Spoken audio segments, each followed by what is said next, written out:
Adelante, Julio. Ok. Bueno, buenas tardes. Hoy vamos a tener la clase sobre diagnóstico diferencial de tumores del mediastino y se va a centrar en cáncer de tiroides y los tumores germinales extragonadales. Entonces, para iniciar, tenemos un caso clínico. Este igual lo saqué de una revista porque no he tenido la oportunidad de ver ningún caso de estos. Un paciente masculino de 32 años, católico, soltero, contador originario de La Habana, Cuba, que consultó por dolor torácico de un año de evolución. La historia de la enfermedad es que el paciente desde un año previo a consultar inicia con dolor precordial, opresivo, intensidad 7 de 10, que no irradiaba y aliviaba espontáneamente. Como aliviaba el dolor, pues el paciente no consultaba, no le prestaba atención o tomaba antiinflamatorios o acetaminofén. Y entonces no le prestó atención hasta que un día pues el dolor persiste, no alivia y decide consultar. Entonces pues consulta al hospital, lo mandan de una vez con el cardiólogo, le hace un electro y pues no ve ningún un hallazgo electrocardiográfico sugestivo de isquemia, le mandan a hacer una radiografía de tórax, la cual vemos acá. Y vemos que presenta un ensanchamiento mediastinal, es pequeño, pero sí lo presenta, que desborda el contorno de este lado derecho y que en la vista lateral sí se proyecta hasta en un plano anterior. Entonces, pues el cardiólogo lo que hizo fue que lo mandó a neumo. Entonces lo mandan a neumología, le solicitan una tomografía axial computarizada, donde se comprueba la presencia de una masa que medía 12 centímetros en el mediastino anterior, con íntimo contacto con el pericardio, pequeño derrame pleural derecho de pequeña cuantía. Solicitan estudios de laboratorio. La química sanguínea pues presenta una elevada elevación marcada de alfa-feto en 1000 y una gonadotropina coriónica humana pues en ese momento negativa. Eh, Le realizan una biopsia y pues ahí sí habían visto que eran células de un tumor germinal extragonadal. Entonces inician tratamiento con BEP, de amblyomicina y topóxido cisplatino, y después de 4 ciclos del tratamiento, pues se dan cuenta que la masa reduce en tamaño a 8 centímetros y el marcador tumoral pues disminuye.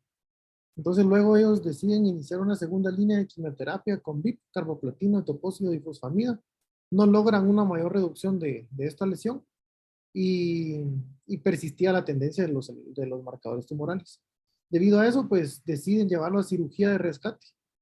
Realizan la misma y la cual al final pues denotaba una masa de 10 centímetros que estaba en amplio contacto con el mediastino anterior, que invadía el lóbulo medio del pulmón derecho y el pericardio. Entonces resecan la lesión, le hacen una pericardiectomía y lobectomía media derecha. Posterior a esto, pues el paciente se recupera y tiene una adecuada seguimiento, por lo menos al primer año, y luego se pierde en el tiempo. Y la biopsia pues confirmó un tumor germinal extragonadal.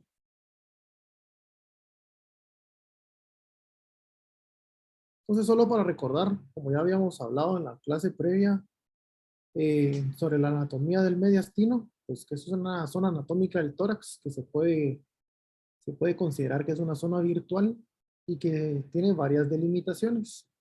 El mediastino superior, sus límites va a ser la primera costilla y el límite inferior pues va a ser la T4. Tenemos el mediastino anterior aquí en amarillo, donde su límite superior va a ser T4, su límite inferior va a ser T9, su límite anterior va a ser el esterrón y su límite posterior va a ser el pericardio.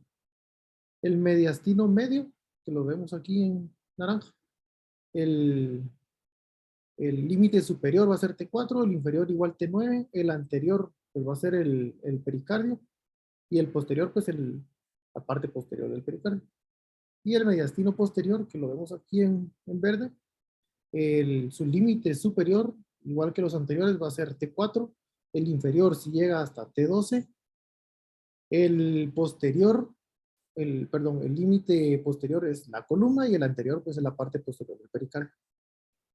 Como ya habíamos visto también, pues las estructuras que conforman cada uno de los mediastinos. E importante acá, pues también en el mediastino anterior, que es donde vamos a ver la mayoría de localización de los tumores de los que vamos a hablar el día de hoy. Entonces, a manera de generalidades, los tumores extragonadales de células germinales son bastante raros. Representan el 16% de las neoplasias del mediastino en los adultos. La localización, pues, obviamente es extragonadal. En cuanto a la etiología de estos tumores, pues no se ha podido comprobar realmente una causa hereditaria, pero existe una clara asociación de estos tumores de células germinales no seminomatosos y el síndrome de Klinefelter, que vamos a ver más adelante, y que ese tiene más o menos una incidencia de 8 al 20%. Las características histológicas pues van a ser idénticas en todos estos tipos y como ya mencionamos, aproximadamente de los tumores del mediastino el 28% son de células germinales. ¿Cómo se clasifican? Se pueden clasificar según su localización o según su histología.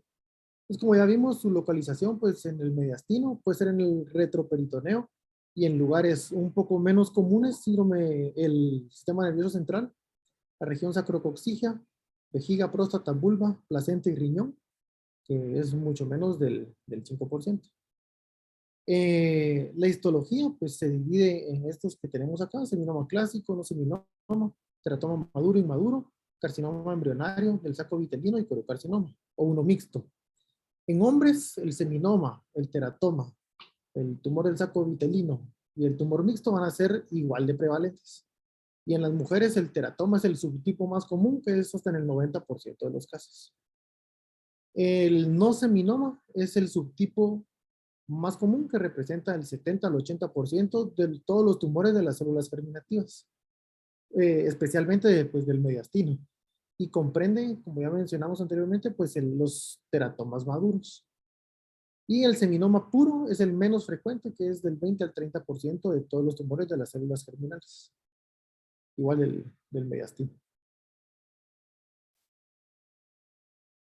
En su epidemiología, los teratomas maduros son los que más van a afectar, como ya habíamos mencionado previo, y se van a dar más en hombres y en jóvenes. Estos son los porcentajes según la edad, según el grupo etario. Entonces, el 25% de las masas pues, anteriores, o sea, en el mediastino anterior, van a estar en los pacientes de 10 a 19 años. Disminuyen del 10 al 15% en el grupo de 20 a 49 años y aún más, menos del 5% en pacientes mayores a 50 años. Los seminomas pues, van a estar más en hombres y el rango es súper amplio, de 10 a 40 años cuando se pueden presentar.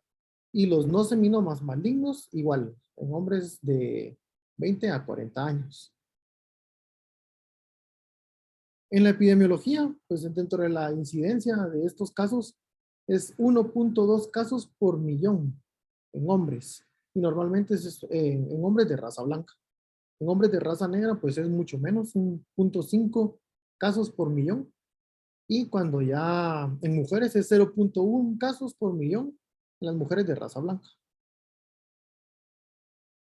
Dentro de los factores de riesgo para presentar este tipo de tumores, pues están los factores genéticos y los principales que se asocian son estos tres síndromes. El síndrome de Klinefelter, que como sabemos, pues es la causa más común del hipogonadismo primario.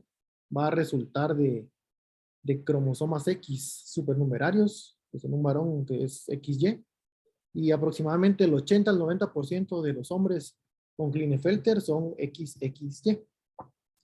Tenemos el síndrome de Down, pues, que es la anomalía cromosómica más común, la trisomía 21, y que sabemos que está caracterizado por fisuras palpebrales inclinadas hacia arriba, los pliegues epicánticos, braquicefalia, que son las características pues, universales de este síndrome. Y también asociado, pues tenemos el síndrome de Li-Fraumeni. Es un trastorno hereditario autosómico dominante que se manifiesta por una amplia gama de tumores malignos perdón, que se presentan en una edad inusualmente temprana. También se le conoce como síndrome de cáncer de sarcoma de mama, leucemia y glándula suprarrenal, por sus siglas en inglés, SBLA. Y bueno, y está asociado a anomalías en el gen P53. Las causas y la patogénesis, pues hay tres grandes hipótesis de, de, de este tipo de tumores. La primera hipótesis, pues dicen que es la detención errónea de las células criminales primordiales. Entonces, esta se basa en que durante la biología normal de nuestro desarrollo, las células germinales que se originan en el epiblasto proximal van a migrar hacia la cresta genital y van a seguir pues la línea media del cuerpo. Entonces, hay errores durante la embriogénesis, de modo que los precursores de estas células germinales se van a detener en la migración en la línea media, y entonces se quedan implantadas allí. La subsecuente transformación a células malignas de estos precursores va a conducir a la formación de los tumores en regiones pues extragonadales. Y van a tener diferentes histologías pues dependiendo del microambiente. Entonces, el timo suele ser una ubicación más común para la detección de las células germinales primordiales, porque tiene una alta expresión de ligandos KIT, que son los responsables, pues al final, en la proliferación de las células germinales primordiales. Entonces, con base a esta hipótesis, la transformación maligna puede seguir un patrón similar al de los tumores gonadales de las células germinales. Ahora, como una segunda hipótesis, dicen que son metástasis de tumores gonadales primarios, que son, entonces, que este tipo de tumores son en realidad metástasis de estos tumores que no se han diagnosticado o que retrocedían, decía, o sea, que no avanzaban en su proliferación y se quedaban únicamente como metástasis, solo que extragonadales. Y como una tercera hipótesis, pues que los tumores de células germinales extragonadales se desarrollan a partir de la transformación maligna, pues de las mismas células germinales que se distribuyen a lo largo del hígado, la médula ósea, cerebro, durante todo el proceso de la embriogénesis. Y entonces van a cumplir funciones reguladoras, hematológicas, inmunológicas, y al final pues van a tener esta transformación maligna. Esas son las tres hipótesis que se sugieren para la causa de este tipo de tumores. Entonces, en la presentación clínica para esos tumores, pues importante tener en cuenta cuando el paciente presenta disnea, dolor precordial, linfadenopatías supraclaviculares, pueden presentar ginecomastia, y todos estos pues pueden estar dados también como síntomas, como un efecto de masa o como síndrome de vena cava superior. Entonces, en el diagnóstico de estos tipos de tumores, pues se debe sospechar de los tumores de células extragonadales, de células germinales extragonadales en pacientes, como ya mencionamos, que tengan signos y síntomas de efectos de masa. Se pueden realizar marcadores tumorales séricos como la alfa-fetoproteína. Esta se va a elevar en el no seminoma y en el tumor del saco vitelino. La HCG beta, que se va a elevar pues tanto en el no seminoma como en el seminoma puro. Y la LDH, que dice que se va a elevar de un 40 a un 60% en los tumores de las células germinales. Al final, pues la biopsia y el análisis histopatológico deben de ser necesarios para el diagnóstico si la alfa-feto y la gonadotropina coriónica pues no están elevadas o si es una elevación ambigua, pero que nos sugiere de que pueda ser un tumor de células germinales. Entonces, los enfoques para realizar la biopsia para este tipo de tumores, pues incluyen una biopsia percutánea con transtorácica, puede ser por aguja fina, con aguja gruesa, puede ser también una biopsia quirúrgica por medio de mediastinoscopía o una mediastinotomía o cirugía toracoscópica asistida por video. O incluso pues ya una biopsia quirúrgica abierta. Entonces, dentro del diagnóstico, podemos ver que dependiendo del tipo de tumor de células germinales, van a ser las manifestaciones clínicas y los hallazgos radiológicos. Entonces, por ejemplo, en este teratoma maduro que observamos acá, es una masa encapsulada, heterogénea, puede ser redonda o lobular, y vemos que es bien definida. Puede tener presencia de grasa, como vemos acá, intralesional, y que va a ser reportada en unidades Hounsfield de -40 a -120. Y puede tener componentes similares a huesos, dientes, cabello, entonces que obviamente pues se van a ver hiperintensos en la tomografía.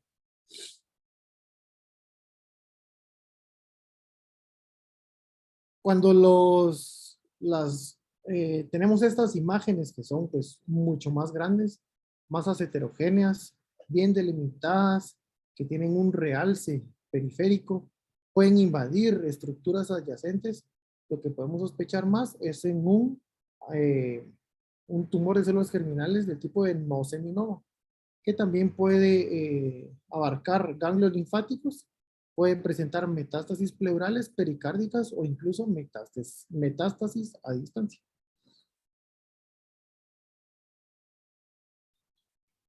Y bueno, aquí tenemos un seminoma mediastínico, que si vemos, pues también son masas bastante grandes, solo que estas son lobuliares, homogéneas, pueden tener igual linfadenopatías, igual se adhieren a estructuras adyacentes y es mucho más raro a diferencia de los otros porque estos no van a presentar calcificaciones.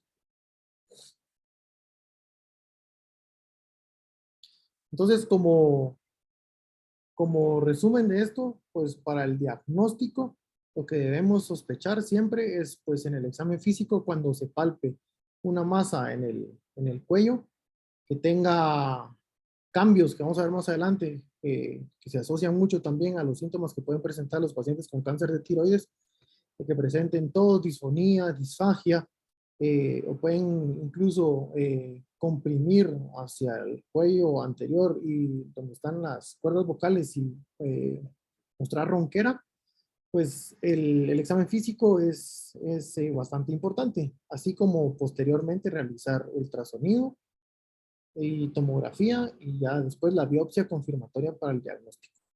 Pero siempre pensando que en los tumores del mediastino, como bien ya habíamos hablado antes, en timoma, teratoma, terrible linfoma y cáncer de tiroides, pues van a ser las masas más comunes de presentación en el mediastino anterior. Entonces, ya pasando al cáncer de tiroides, la glándula, vamos a hablar un poco de la anatomía de la tiroides, que como sabemos, es un órgano endocrino que está ubicada en el cuello, anterior y lateral a la tráquea y a la laringe, que va a estar más o menos desde C5 hasta T1. Su estructura pues va a estar dada por dos lóbulos, el lóbulo izquierdo y el lóbulo derecho, y por un istmo que va a unir a estos dos lóbulos. La irrigación va a estar dada por las arterias tiroideas superior e inferior. La inervación, pues van a haber tres ganglios simpáticos cervicales, la rama externa del laringio superior y el nervio laringio recurrente. La función de la tiroides pues, es secretar hormonas tiroideas que van a regular el metabolismo corporal y la homeostasis del calcio. Las células que vamos a encontrar o que la tiroides va a producir son los tirocitos. Los tirocitos sintetizan la tiroglobulina desde donde T3 y T4 van a ser liberados. También pueden presentar células parafoliculares, que son las células C, y estas van a secretar calcitonina, y esto va a ser especial para los cánceres medulares, vamos a ver adelante. Y pues la unidad funcional de la tiroides es el folículo tiroideo.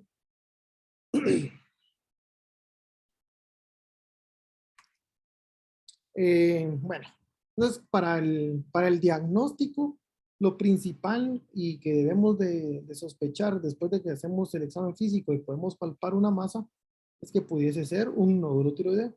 Entonces los tumores primarios del mediastino, pues como ya sabemos, son una entidad es poco frecuente, representa menos del 3% de toda la patología de tumores torácicos y dentro de ellos, como ya hemos hablado antes, los timomas, tumores neurogénicos y los quistes benignos van a ser el 60% de toda la patología quirúrgica del mediastino. Los linfomas, teratomas y enfermedades granulomatosas van a representar el 30% y el 10% restante va a ser únicamente a lesiones vasculares. Entonces, cuando tenemos el hallazgo de un nódulo tiroideo, que lo que va a hacer pues, es un crecimiento focal del tejido de tiroideo, debemos de evaluar la posibilidad de que este nódulo sea una neoplasia maligna. Y para eso, pues, hay bastantes factores de riesgo que tenemos que tener en cuenta para sospechar de malignidad. Entonces, dentro de esos, importante que el paciente haya recibido radiación en la infancia, en el cuello o en el tórax, que sea un paciente masculino, que tenga un crecimiento rápido o que sea una consistencia dura, que hayan adenopatías o datos clínicos, como ya habíamos mencionado, disfonía, disfagia, tos, disnea. Y pues los nódulos tiroideos van a ser más presentes, van a ser más comunes en mujeres con una relación de 4:1. Se van a presentar desde los 30 a los 59 años en la mayoría de los casos, pero con una media del diagnóstico a los 40 años. El 8 al 9% de la población se dice que puede tener uno, pero solo 1 de cada 10 va a representar que tenga malignidad. Entonces, ¿qué debemos de hacer al tener un nódulo tiroideo? Pues se puede hacer una estadificación bioquímica, así como estadificación en imágenes. Entonces, para la estadificación bioquímica, pues obviamente debemos de solicitar TSH y T4 libre, donde vamos a poder determinar si la TSH está disminuida, pues en enfermedades como hipotiroidismo y viceversa. Si está aumentada, pues hipertiroidismo y ya con eso proseguir hacia el diagnóstico de estas enfermedades. Pero entonces debemos de hacer siempre un ultrasonido tiroideo, donde pues aquí vemos un ultrasonido normal, está la tráquea, el lóbulo derecho y el lóbulo izquierdo, y características de malignidad en el ultrasonido tiroideo y que encontremos en los nódulos tiroideos es que sea mayor el diámetro anteroposterior, que sean sólidos, que sean hipoecogénicos, de bordes mal definidos con vascularidad central y que tengan calcificaciones. Pues acá vemos las microcalcificaciones en un nódulo tiroideo y acá vemos la diferencia entre un nódulo benigno y un nódulo maligno con las características que mencionamos anteriormente. Entonces, luego de que ya tenemos el ultrasonido realizado, pues normalmente nos van a reportar en TRATS. Entonces debemos de pues saber qué es lo que significa. Entonces la Asociación Americana de Radiología pues lo clasifica de esta manera, según su composición, su ecogenicidad, su forma, los márgenes y los focos ecogénicos que presente el nódulo. Entonces, si en su composición es quístico o casi quístico, ¿verdad? Completamente quístico, pues 0 puntos. Si es espongiforme, igual 0 puntos. Y como vemos aquí, el resto de características, conforme va cambiando la composición, va aumentando el puntaje. La ecogenicidad, a mayor ecogenicidad, mayor puntaje. Dentro de las formas, pues vemos que es entre más ancho y alto sea, pues mayor puntos va a tener. Los márgenes, si tenemos que hay extensión extra tiroidea, pues nos va a dar un mayor puntaje. Y dependiendo de la cogenicidad del foco, pues así va a ser el puntaje que nos va a dar. Ya cuando tenemos la sumatoria de todas estas características y hacemos, valga la redundancia otra vez, sumamos todos los puntos que nos dan, si nos da 0 puntos, pues tenemos que el nódulo es benigno y que no necesita de biopsia. Si tenemos 2 puntos, pues igual no es sospechoso y tampoco necesita de biopsia. Importante aquí, cuando ya llega al TRATS 3, pues aquí ya vemos que es moderadamente sospechoso y se le va a hacer biopsia únicamente si mide más de 2.5 centímetros. Si mide 1.5, pues solo se le da seguimiento. De 4 a 6 puntos, pues ya es un TRAX 4 que ya es moderadamente sospechoso y se hace una biopsia con aguja fina si mide más de 1.5 centímetros. Si mide solo 1 centímetro, pues seguimiento. Y si es un 7 puntos o más, pues ya es un TRAX 5 y aquí ya hay que hacerle biopsia al nódulo. Y entonces nos van a reportar la clasificación de Bethesda. Esta clasificación nos va a dar el riesgo de malignidad y nos va a orientar hacia qué tratamiento debemos realizar. Entonces, en la categoría 1, pues aquí solo no nos dieron un buen diagnóstico, quiere decir que fue una mala toma y que hay que repetir la biopsia y ya por ultrasonido, con un riesgo de malignidad que se dice del 0 al 5%. En la categoría 2 de Bethesda, pues es un nódulo folicular que puede estar dado ya sea por tiroiditis crónica, granulomatosis. Aquí, pues el riesgo de malignidad sigue siendo menor al 5% y por eso solo se da seguimiento clínico y por imagen. Ahora, en la categoría 3, ya nos reportan atipia, normalmente atipia focal nuclear. Aquí ya se debe hacer un ultrasonido al año y si en el ultrasonido crece, o sea, en el ultrasonido control crece más de 2 centímetros en 2 diámetros, está indicada la biopsia. Aquí se dice que puede ser del 10 al 15 o del 10 al 30% de riesgo de malignidad. En la categoría 4, pues ya es una neoplasia folicular o ya nos da una sospecha. Y aquí lo que hay que hacer es hacer un estudio transoperatorio, donde se puede hacer una resección del lóbulo donde se encuentra el nódulo, ya que nos da un riesgo de malignidad pues bastante más elevado que los anteriores. La categoría 5, pues ya es una sospecha de malignidad. Aquí ya se debe realizar cirugía. Está indicada la lobectomía donde se encuentra el nódulo. Y transoperatorio confirmar que es un carcinoma y si es un carcinoma, pues se completa la tiroidectomía total. Y una categoría 6, pues ya un riesgo de malignidad del 97 al 99% y este es suficiente esta biopsia para poder decir que el paciente cursa con cáncer de tiroides y hay que realizar la tiroidectomía total.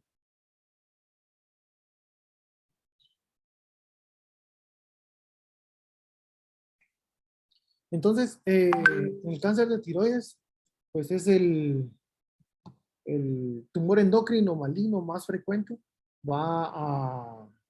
Supone el 1 al 2% de todos los tumores malignos. Según la Globocam para el 2020, en Centroamérica y México, la incidencia fue de 261,000 casos para ese año, teniendo aquí en Guatemala con 6.4%. Para el año del 2012 era el número 15 en frecuencia. Para el año 2018 era el número 5 en frecuencia del cáncer de tiroides. La incidencia es de 6.9 por cada 100,000 hombres. Y como ya habíamos dicho, es más o menos de 3 a 4 la relación con hombres a mujeres. 21.4 por cada 100,000 pacientes femeninas van a presentar un cáncer de tiroides. Y ya englobándolo son 14.3 por cada 100,000 habitantes al año. Una cifra pues para nada despreciable. Entonces para clasificar los tumores de tiroides se puede dividir en tumores epiteliales primarios o no epiteliales.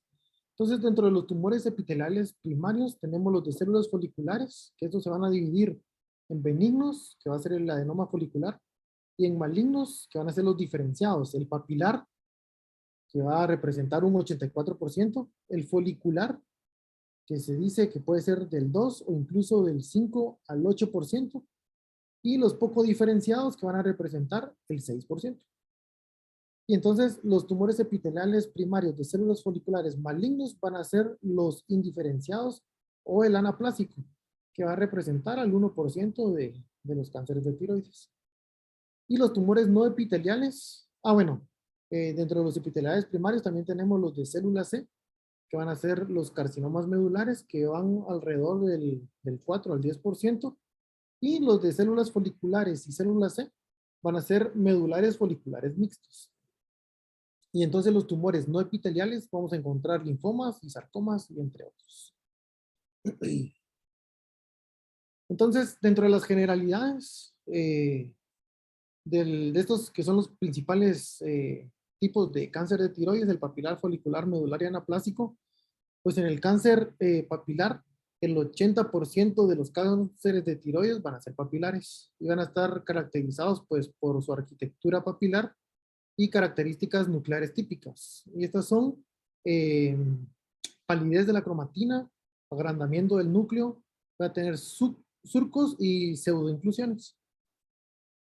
Hay 10 variantes histológicas, pero el más común pues es el tipo que se le conoce como el tipo clásico papilar. Dentro del folicular, como ya habíamos mencionado, del 2 al 5% de los casos, es un carcinoma que va a surgir de las células foliculares de la tiroides y se clasifica como un cáncer de tiroides diferenciado. También hay otras literaturas donde mencionan que es del 10 al 20% de todos los cánceres de tiroides. Este va a ser mínimamente invasivo o angioinvasivo, que son los dos tipos en cómo se van a clasificar. Entonces, el mínimamente invasivo va a implicar pues la invasión microscópica en la cápsula sin que haya invasión vascular, y pues el angioinvasivo ya va a presentar, va a ser encapsulado y va a tener implicación pues en la invasión tumoral ya hacia la vasculatura. El cáncer medular de tiroides representa el 1 al 2% de los casos. Este va a surgir de las células C parafoliculares de la tiroides. Se dice que el 75% de los casos son esporádicos, o sea que no tienen una causa genética, pero del 1 al 7% se ha visto que pueden portar mutaciones en la línea germinal en red. Y el anaplásico pues es la forma menos común, pero sin embargo es la forma más letal del cáncer de tiroides. Representa del 1 al 2% de todos estos cánceres y del 20 al 50% de las muertes de los pacientes que tienen cáncer de tiroides es secundario a que presentan un cáncer anaplásico.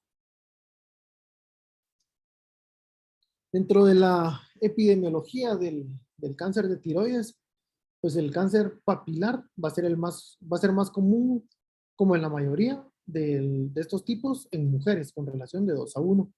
Se va a presentar en la tercera a la quinta década de vida y la incidencia es de 6.6 por cada 100.000 habitantes. El folicular igual en mujeres y se da más en poblaciones blancas no hispánicas. Se va a dar también en poblaciones donde hay deficiencia de yodo y donde existió radiación extrema, así como en Chernobyl o en Luxemburgo. Y esto se da de más o menos la incidencia es de 0.88 casos por cada 100.000 habitantes. El medular, pues se van a dar en adultos ya mayores de 40 a 60 años. Del 1 al 2% de todos los cánceres de tiroides van a ser medulares. Se va a dar más en mujeres, igual en mujeres blancas. Y el anaplásico, esto va a ser en mayores de 50 años, igual mayor en mujeres que en hombres, y de 1 a 2 casos por cada 1.000.000 de habitantes. Dentro de los factores de riesgo para el cáncer papilar es que exista exposición a la radiación, ya sea radiación diagnóstica, radiación terapéutica o radiación ambiental. En países donde exista la deficiencia de yodo, también se presenta más en la niñez y en la adolescencia, y conforme va disminuyendo la edad, pues conforme va aumentando la edad, va disminuyendo la incidencia. Alcanza su punto máximo entre los 15 y los 19 años, después de la exposición a que tuvieron a la radiación, pero va a persistir incluso hasta más de 40 años después del evento de la exposición a la radiación. Entonces, en el cáncer folicular, este va a ser el cáncer más común en los pacientes que han recibido radioterapia en la infancia, y se da más en los que recibieron en cabeza y cuello. También un factor de riesgo es que tengan familiares de primera línea con antecedente de carcinoma folicular. El carcinoma medular, pues es dentro de los factores de riesgo, pues que el paciente haya presentado menarquia tardía o que tengan familiares de primer grado con cáncer medular de tiroides o neoplasias endocrinas múltiples como MEN2A o MEN2B. Entonces, el MEN2A, pues como sabemos, es un cáncer que tiene cáncer medular de tiroides, feocromocitoma e hiperparatiroidismo. Y el NEM2B tienen cáncer medular de tiroides, feocromocitoma, ganglioneuromatosis de la mucosa intestinal y oral y hábito marfanoide. Y el anaplásico, pues los factores de riesgo en pacientes mayores a 65 años, igual que hayan tenido exposición a radioterapia, que hayan presentado bocio benigno y que el índice de masa corporal sea mayor a 30 kilogramos metro cuadrado. Las causas, bueno, se dice que en el cáncer papilar de tiroides el reordenamiento en red ocurre con mayor frecuencia en los pacientes que son menores a 45 años. Pero se han encontrado aproximadamente 13 formas de reordenamientos en red, en BRAF y en RAS. En RAS hasta un 70%. Con BRAF es la mutación más comúnmente informada y pues se ha asociado a que la clínica va a ser pues de mayor alto riesgo, van a presentar metástasis en ganglios linfáticos, van a presentar lesiones extratiroideas y la etapa clínica va a ser avanzada cuando es la aparición, van a presentarse de una vez como etapas avanzadas. En el cáncer folicular, dentro de sus causas, igual se considera que es esporádico o genético y que en pacientes que tienen cáncer folicular de tiroides, pues la vía de propagación va a ser hematógena en lugar del que sea linfática. Aquí la mutación RAS se ha presentado de un 20 a un 50% en todos los cánceres foliculares de tiroides. Y, bueno, y en el cáncer medular, aproximadamente el 75% no tienen causa genética, pero el 25% pues se van a hacer por herencias autosómicas dominantes. Y se van a presentar en familiares de primera línea también que hayan presentado pues cáncer medular de tiroides. La mutación principal, pues como ya habíamos mencionado, es en el protooncogen RET. Y en el cáncer anaplásico, pues el 50% van a surgir como cánceres de tiroides que van a ir progresando, o sea, son diferenciados que progresan. Entonces son cánceres de novo, que son causadas por células foliculares normales y que se van a ir transformando en células pues completamente indiferenciadas. Entonces el diagnóstico, pues igual que en cualquier lesión que tengamos en el cuello o que documentemos un nódulo tiroideo, hay que sospechar de cáncer de tiroides, pues de todos estos pacientes. Y las características de malignidad que van a presentar en el ultrasonido, como ya hemos mencionado, es linfadenopatía. Perdón, en el ultrasonido es hipoecogenicidad, microcalcificaciones, que los márgenes no sean regulares, que haya un aumento de la vascularización y que sean sólidos. Asociado a esto, pues los otros factores de riesgo para los nódulos tiroideos, como ya hemos dicho, que sean pacientes masculinos, menores a 14 años, mayores a 70, que sean nódulos fijos y que presenten en la clínica disfonía, disfagia o disnea. Entonces, para confirmar el diagnóstico, en todos los pacientes que presenten un nódulo tiroideo, como vimos anteriormente, se realiza el ultrasonido y posterior a esto, pues la biopsia va a ser el gol estándar, ya sea por aspiración con aguja fina y posteriormente su evaluación anatomopatológica.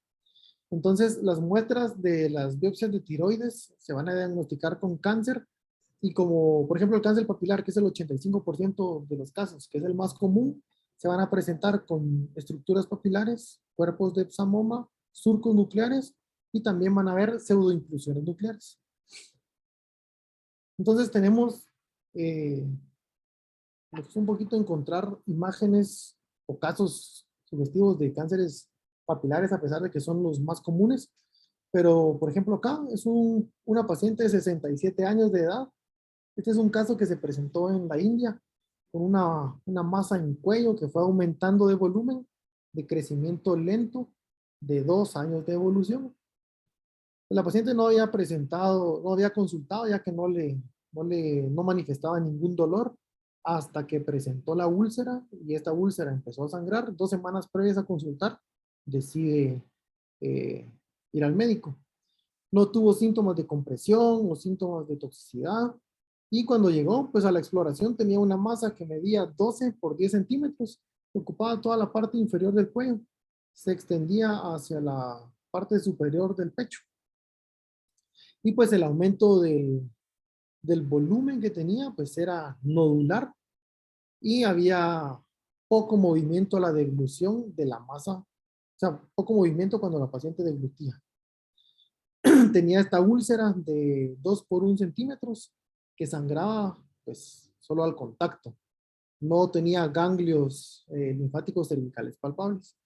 Deciden realizarle una tomografía computarizada que, como vemos acá, pues describe una lesión heterogénea que surge de la glándula tiroides y que tiene áreas líquidas y sólidas, como podemos ver aquí, y está multitabicada y con múltiples calcificaciones. Entonces, la masa también infiltraba el esternocleidomastoideo, los músculos superficiales, así también como la piel, y múltiples nódulos linfáticos y calcificaciones aumentadas de tamaño. Le realizan una biopsia y pues dan como diagnóstico un cáncer papilar de tiroides. Este es el caso de un hombre de 30 años con antecedente de retraso mental leve, secundario a meningitis en la infancia.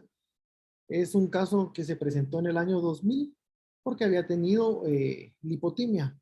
Al examen físico, pues encontraron que tenía aquí que presentaba un bocio multinodular, linfadenopatías cervicales bilaterales. Entonces, el paciente había referido que había aumentado el volumen del tamaño del cuello aproximadamente también durante 2 años. El comportamiento había sido progresivo e indoloro. No había disnea, odinofagia o alteración en la voz. Y señaló pues que no había presentado nunca más una lipotimia. Entonces, el paciente era hijo único, no tenía antecedentes familiares de neoplasias tiroideas, y lo que hicieron fue que le realizaron un ataque de cuello.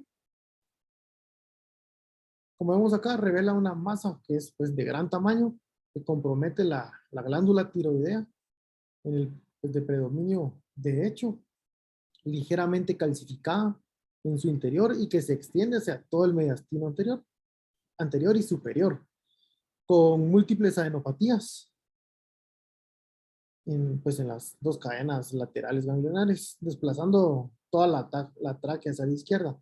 Asimismo, pues al paciente le realizan el resto de estudios genéticos y al final dan, bueno, esto le hacen biopsia y el resultado es un cáncer medular. Y como ven, y habíamos hablado antes, el paciente presentaba un hábito morfanoide y se dio el diagnóstico de una neoplasia endógena múltiple 2B. Una pregunta, ¿y qué tienen en la lengua? Fíjate que son como, es que decía, Amartomo. sí, ajá, pequeños, múltiples, y que son todos los que pueden presentarse en el intestino y en la cavidad oral. Entonces, eh, dentro de las conclusiones que tenemos que tener nosotros para pacientes que veamos que tienen un aumento en el diámetro del cuello o que palpemos un nódulo, pues súper importante la evaluación clínica, viendo que los nódulos si son firmes, fijos o han ido en crecimiento o que se asocian a adenopatías o que tienen manifestaciones como disfonía, disfagia o disnea y que que en el ultrasonido pues sean sospechosos, recalcando la hipogenicidad, microcalcificaciones, márgenes irregulares y que tengan un aumento en la vascularización. Entonces el ultra va a ser la técnica de imagen preferida para esta evaluación preoperatoria en todos los pacientes que sospechemos de cáncer, y la biopsia por aguja fina y la evaluación patológica pues van a ser los métodos preferidos para poder dar el diagnóstico. Y eso es lo que les tenía el día de hoy en el diagnóstico de estos 2 tipos de cánceres. No sé si hay dudas, preguntas.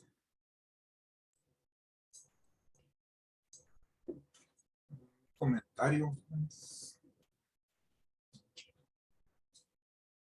Doctora Valeria.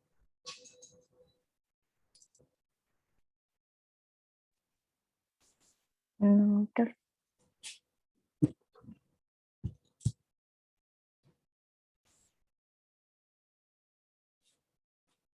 ¿Y en quién consideraría darle radioterapia, Luis? De los tumores mediastinales. ¿En quién consideraría? Ujú. Por ejemplo, un extragonadal seminomatoso luego de ver que tuviese enfermedad residual puede ser una. Tiroides irresecable es otro. ¿Qué otro? Que hayan moldes positivos en la lesión, también puede ser una indicación. Que tenga una emergencia oncológica y que ya esté diagnosticado para darle radio por síndrome de vena cava. También. Incluso hoy llegó una paciente con un SEA papilar de tiroides irresecable y que otorrino tampoco le ofrecía nada y se envió a radioterapia con intención de intentar disminuir el tamaño y poder hacerle cirugía. Sí. Y eso eran emergencias oncológicas, por ejemplo, que no pueda llevarlos a biopsia porque tengan síndrome de vena cava superior y que sean muy inestables para llevarlos a biopsia y que tenés un alfa-feto de 1000, 500, 200 o una subunidad beta mayor, pues eso ya, aunque no tenga un diagnóstico histológico, le puedes dar radioterapia solo con eso. Eso es bien importante, que a veces se queda uno esperando la biopsia y que el paciente va a mejorar y en eso complica y ya no llega a tomarle uno la biopsia. Y solo con marcadores también le puedes dar quimio, ¿verdad? Sí. Esa es una parte importante. Esos Luego, en, ajá, esos en los germinales extragonadales. así que en todo, fíjate. A veces tengan síndrome de vena cava superior y que no le encontres. eh, y que mires que sea, sobre todo va a depender como de las condiciones en que uno tenga para lograr llegar al diagnóstico pronto. Porque si es con nosotros, que se tarda un mes, mejor le das, ¿verdad? Le hablas al radiólogo y le decís, si es en la clínica privada, pues ahí lo mejor es llegar al diagnóstico lo más pronto posible. También con estos pacientes de tumores germinales, extragonadales, todos son de mal pronóstico. Todos. ¿Verdad? Aunque sean seminomas, por ser mediastinales, son de mal pronóstico. Entonces el enfoque que se le puede dar es que les da los 4B. Si no te responde, irlos a quitar y consolidarlos con radio. Esa es como la mejor estrategia. Más que seguirle dando quimio, ¿verdad? Porque no va a reducir tanto con la quimio. Sobre todo si es un componente de teratoma, por más quimio que le des, no le va a bajar. Entonces ahí mejor lo lleva uno a cirugía y luego a resección. Doctora Valeria, si el paciente tuviera de alfa-fetoproteína, tuviera 5000 y tuviera su unidad beta negativa o normal y una DHL normal, ¿eso para qué tipo de tumor germinal le gusta? Según o sea, hacer una clasificación S2, entonces un germinal Sí, pero de sería histología. un germinal no seminomatoso, ¿sería?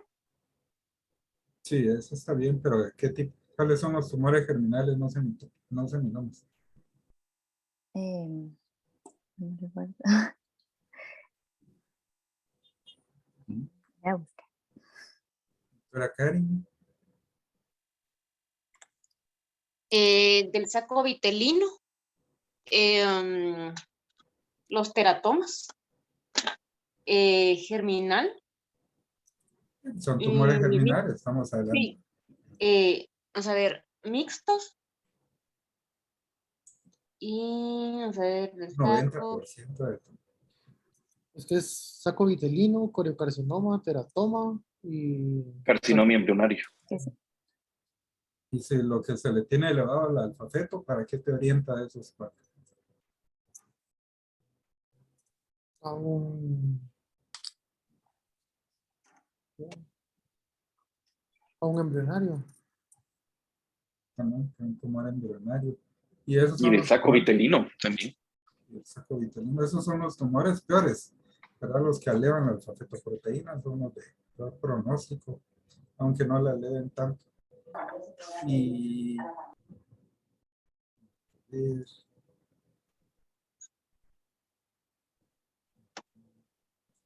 y esos coriocarcinomas son los tumores que más rápidamente crecen, ¿verdad?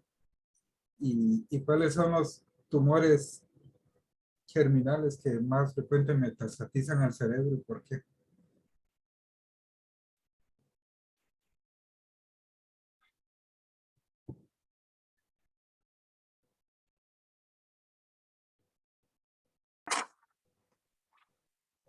No sé.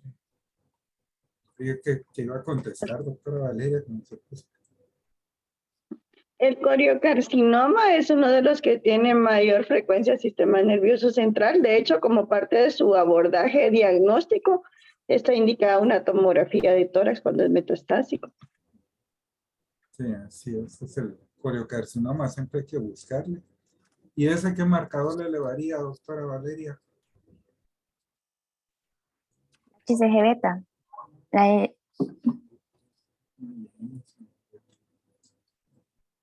¿Y cómo sabe uno, Julio, que son cuatro ciclos de BET y que, cómo le explica uno al paciente, mira, te vamos a poner que digamos tuviera 1000 de alfafeto, 500 de su unidad beta y 800 de DHL y le pones, y cómo le explicas que son cuatro, cómo es la evolución de los marcadores con la quimio? No sé. No sé. ¿Qué manda? No sé. Eso sí no sé.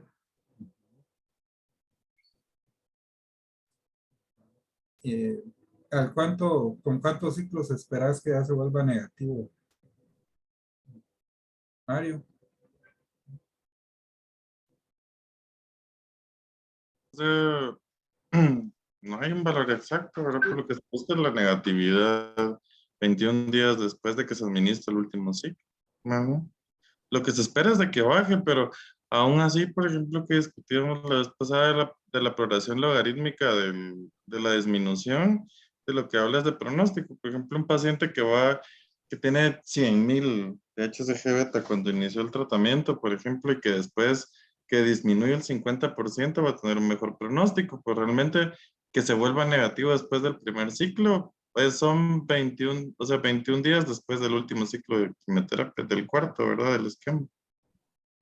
Bien dependería de la vida media, porque del HCG beta, recordemos que la vida media es un día, 24 horas. Esperaríamos que disminuyera luego de 24 horas. Una semana es la vida media de la alfa-feto.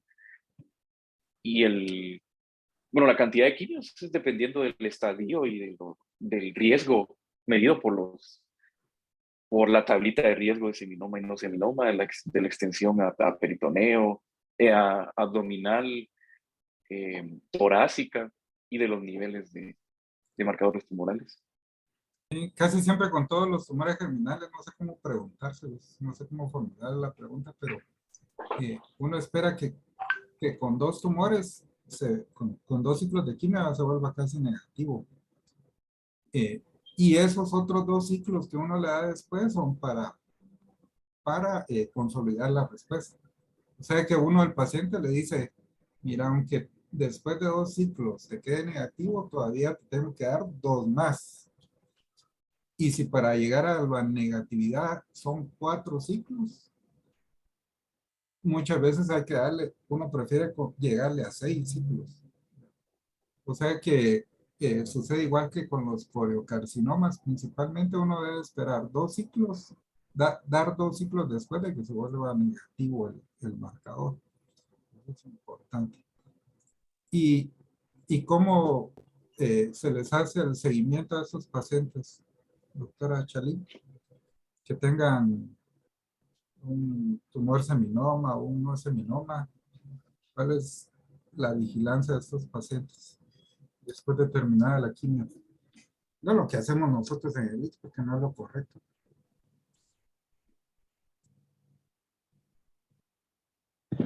El primer estadiaje control se hace después,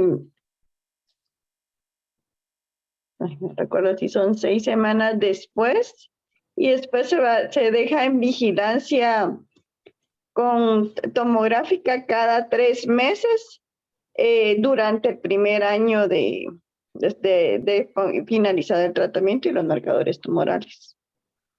Depende si es seminoma o no seminoma, depende del estadio y depende si el tratamiento que le dimos fue solo vigilancia activa, por ejemplo, en nuestra etapa clínica 1 que decimos no darle platino, sino que vigilancia activa cada 3 meses, durante el primer año cada 3 meses. Igual ataque abdominal es cada 6 meses en los casos de vigilancia activa en seminoma. Ahora, si no le dimos vigilancia activa y es etapa clínica 2 en adelante en seminoma, es cada 2 meses durante el primer año, cada 6 meses la tomografía. Solo. Ahora, en cuanto a no seminoma, ¿Cada cuánto es?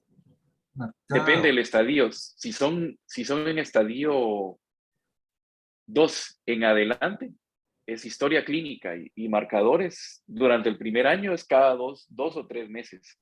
Y tomografía de tórax cada 6 meses. De 4 a 6 meses decían las guías. Para seminoma. El primer año. ¿Alguien tiene algún otro dato? Es que Creo que es. Acá, Julio. si es para seminoma, estadio 2 en adelante, que no era non-bulky, ¿cómo se dice eso? No. Burkitt. No masa. Ajá. Entonces, si se le dábamos quimio y radio, la TAC es al mes 3, al 9 y al 12 en el primer año. El segundo año ya es anual, igual en el tercero. Ahora si es un estadio 3B o 12, es cada 4 meses la tomografía y cada 2 meses los rayos X, el primer año. Y de ahí solo se le sumaba 2 meses más en el segundo año para la vigilancia. Ahora cuando son los seminomas, que solo fue orquidecto, que eran estadio 1, la TAC de tórax y de abdominal es al 4, al 6 y al 12 en el primer año. Y después cada 6 meses. Creo que son cada mes. Muchos los marcadores se ser cada mes durante el primer año. Es que la historia y marcadores decía cada 3 a 6 meses se va a buscar. Cada 2 meses es el primer año, con marcadores, historia clínica. ¿Vos lo estás viendo ahí? Está para no seminoma, cada 2 meses el primer año, cada 3 meses el segundo, cada 4 meses el tercero. Marcadores de historia. Aquí está. ¿Ven mi pantalla, no? Sí. Sí. Ahí está. Seminoma 1, luego de orquidecto, solo vigilancia, cada 3 a 6, 4 a 6, y rayos X clínicamente indicado. Si les damos quimio, se duplica, digamos, la cantidad de meses, y este es anual. Si Pero es 2 años. pero ese que es HIP, ¿qué es HIP? Historia clínica y marcadores tumorales. History and physics. Sí, examen físico y laboratorios.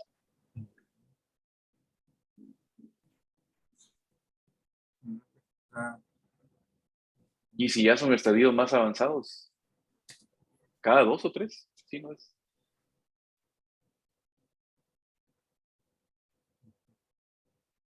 Y si es de no seminoma, no varía mucho tampoco.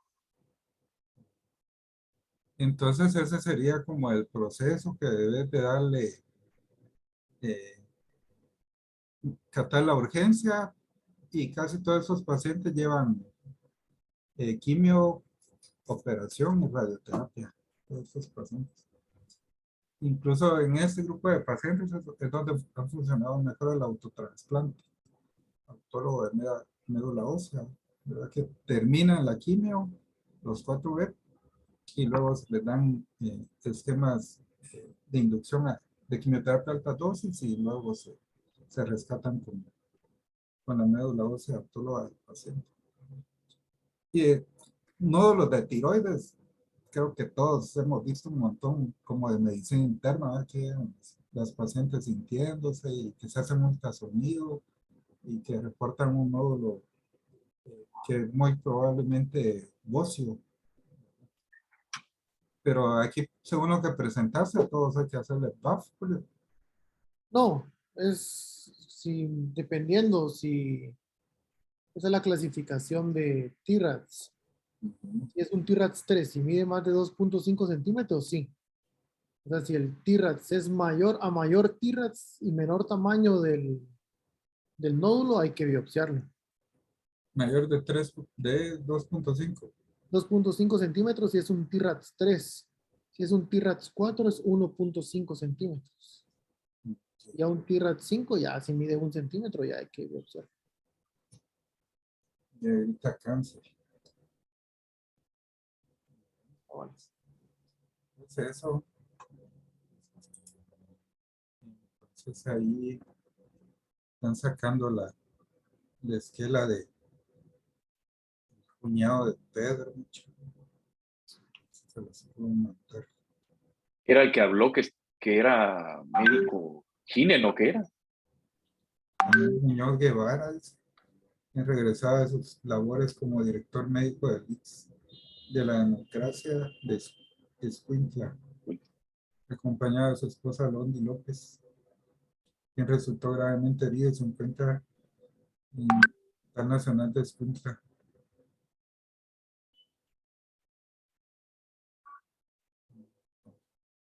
Yo no lo conocía, o sea, sí. No. No. Pues bueno, queda malo para escribirle para solidarizarnos con él. Sí. Nos veríamos mañana con lo del caso, y el viernes el almuerzo a las 12:30. Mañana es la CCP también, dijo Mario, a las 5. Me recordar, Mario, que ahora la sesión y tratamos de hacerlo lo más pronto. Y